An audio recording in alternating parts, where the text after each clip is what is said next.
Hello and welcome to Cinebuck Presents, where I give my $2 instead of my 2 cents. The moment I first heard about the premise to this film, I immediately thought of the classic superhero, The Incredible Hulk, in which they both share the same idea of changing into another form based on a specific emotion. But unlike The Incredible Hulk, this movie's a lot different and more original.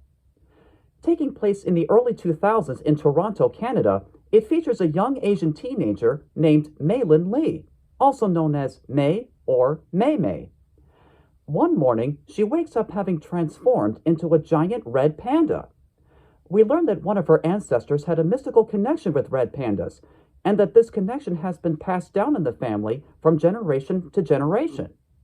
We also learn that Mei only becomes a giant red panda whenever she gets overexcited or stressed.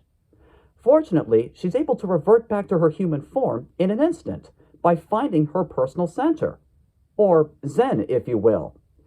Her overprotective mother feels it best for her to participate in a ritual that would permanently seal the spirit of the red panda into a talisman, and that this ritual ought to be done on the night of the red moon. Until then, Mei must try to balance out being a good daughter while also learning how to embrace her new form. To some people, it may sound as though the premise might serve as a metaphor for puberty, and they may be partially right. As another one of those coming-of-age stories, it's more than just about going through physical changes. It's also about going through emotional changes, as we all transition from childhood into adulthood. And this movie handles that idea very well. It has something to offer for people of all ages. For kids, it serves as a clever visual metaphor for what they may face when they transition into adolescence.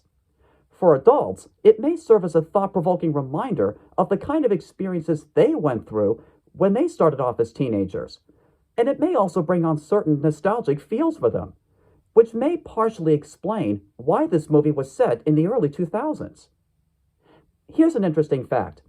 I myself was a teenager in the early 2000s, so I felt a really strong connection with the film. It took the story in a direction I did not expect, particularly with what happens at the climax. And I also found the characters to be highly relatable. Basically, the viewing experience is such a roller coaster ride of emotions, and I'm sure many other viewers would feel the same way. Funny, smart, tender, and exciting, this movie certainly knows how to let out its inner beast. If I were to rate the film on a scale between 1 and 10, I'd give it a perfect 10. It's such an outstanding film. This is Renton Whitetail having given his $2 and signing off. See you next time. Take care.